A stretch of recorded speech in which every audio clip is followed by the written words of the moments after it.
Yo, what's going on, guys? Doing a knife collection update today. I've been wanting to do this one for a while, but I didn't really want to do it till my collection changed enough where it was kind of worth watching again. But it has changed drastically now, and yeah, I hope you guys enjoy. I just want to say a quick thank you for two things. I have 100 subscribers. I want to thank you guys so much for that. It was amazing to get there, and it was a long journey, but I do want to thank everybody for that.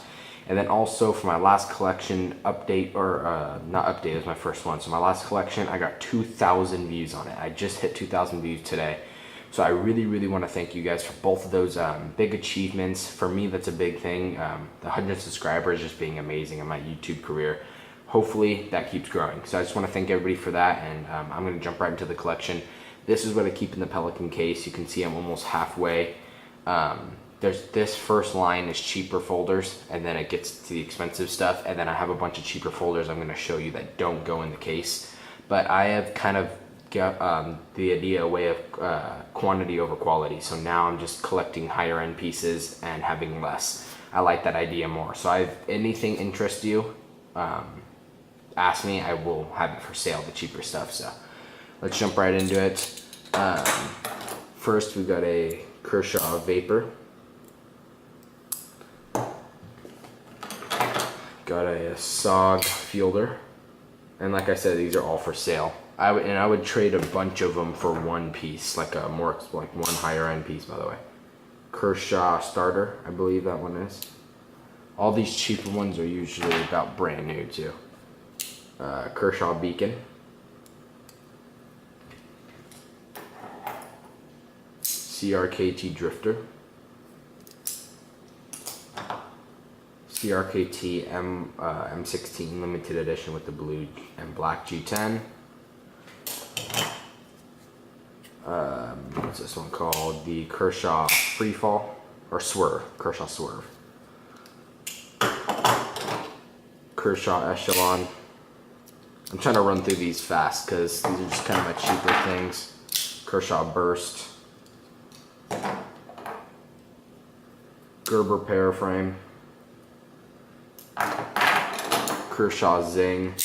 I don't consider these part of my collection anymore because there's too many to sell and no one wants to buy them. They're just like, I mean, it's not worth it for me to sell these for, $10 or whatever. It's just really not worth it. So I just kind of keep them in a separate drawer. Boker 74 Kalashnikov. I just kind of keep them in a separate drawer that's not really touched too often. Spyderco Tenacious. But they're still just great knives. They're just not into the budget knives anymore. CRKT Fulton Minimalist neck knife. Kershaw Ace. Kershaw Salvo.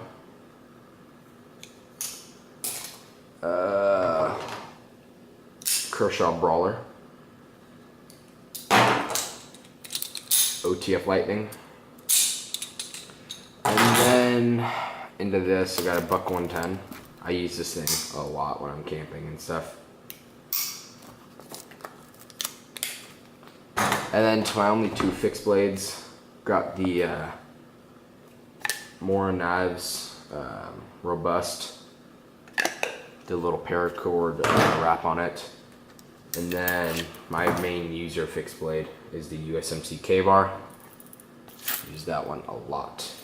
And then lastly, these aren't cheap actually, I just don't keep them in the Pelican case. This is the Bradley Chimera. I don't know which number it is. I'm not doing any flipping with the camera and the case so close. And then this is the last run of Chimeras they did before they were discontinued. Bradley Chimera 12 with my favorite blade shape, the Tonto. So yeah, now I'm into the collection. And this first line is still cheaper folders, like I said. I just keep them in here because I don't want empty slots for the video. We got the CRKT Hammond Cruiser. This all used to be expensive folders, but I sold them all. So I just didn't want empty spots. It kind of looks weird. CRKT Shenanigan, first production run. This is actually a really nice knife for the money. Flips really well too. This is a Greg Lightfoot Got the carbon fiber bolster and the semi-polished micarta. Really cool blade shape. Pretty smooth too. Smoothed out a little bit. Big knife. If you want a tactical folder for cheap with some design and elegance, this is it. Pretty cheap. I got the SOG/2. I finally got one of these because this is the only one, the cheap knives, that I actually will probably keep because I use this fishing as my fishing knife. It's because it just opens fast. I need to cut stuff with the assisted opening. So that's why I got that one. But in my opinion, the best budget knife in the world is the CRKT Ripple. This knife is just amazing. I'll put a review up of this one soon. So yeah, CRKT Ripple. Okay, now into the more expensive stuff. Actually, before I go into that, let me get this one, these two cheaper ones. Emerson by Kershaw. And then Kirby Lambert designed knife by Myrico. Really good collaboration on that one. Okay, now let's get into the more expensive stuff. Got the Benchmade Barrage de-assisted. We got the Kershaw Groove. Love this knife. Really cool pattern on the blade. Over here we got my favorite Kershaw. This is the Kershaw Ruby limited edition for 40 years. Has full titanium ZDP 189 blade steel. I haven't been listening to blade steel, but I will start doing that. So this has ZDP 189. I got serial number 33 on this one, if you can see it right there. So I was happy about that.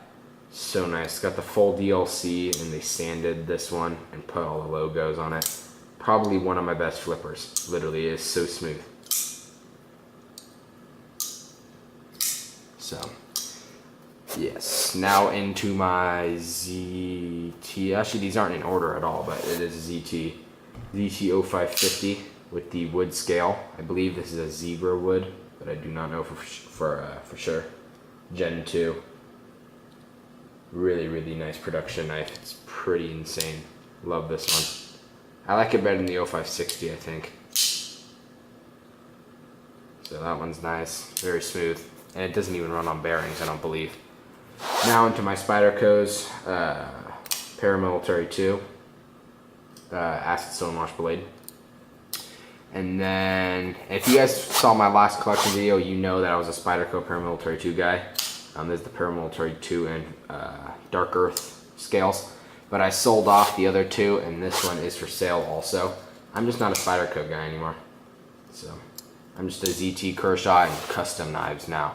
I have my first custom knife on order. So when that comes here, I'll do an unboxing and probably a collection update, because by then I'll probably have a bunch of new and different knives.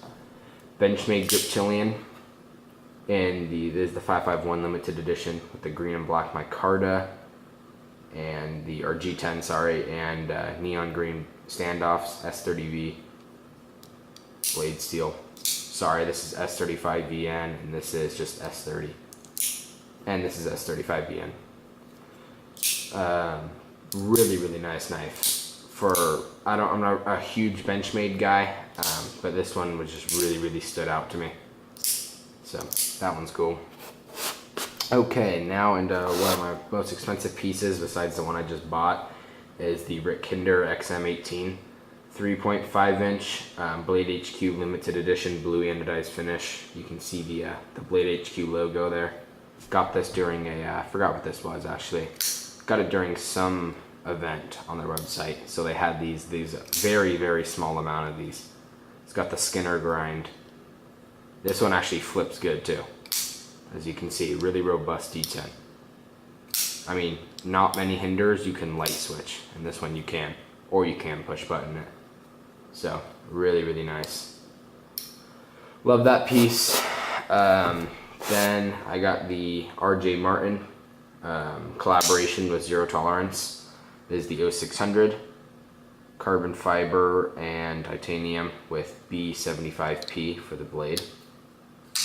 And again, I keep forgetting the list of steels. That's S35VN, the hinder. So, really nice piece. I'm a big ZT collector. As you can see with the few of the pieces I have, I was really into them. And that's what kind of got me into the custom and mid-techs, because they're so close to some mid-tech knives up there, the quality they make. This is the new Zero Tolerance 0392. This is a big piece when it came out, really popular. I was lucky enough to score one right when they came out without having to do the secondary market thing. I might sell this if anyone's interested, so comment down below, just because I'm looking to fund a different purchase. So but yeah, ZT0392, I actually really love this knife, so I don't know, I might sell it though, might. Really nice flipping action, robust detent, which ZT finally did. They've always had such weak detents on a lot of their knives. This has CTS 204P, awesome blade seal, equivalent to M390. A few differences, but not a crazy amount. They did that because M390 is a little harder to get for ZT or just American makers right now. But not a problem with me. That's full titanium, by the way. This is the Rick Kinder anodized finish, or screws. Next, we got a Kershaw Ram, one of the best budget knives in my opinion, and I wish they weren't discontinued. This is literally probably my best flipper, which is the funny part, and it's not assisted. It flips just effortless, literally.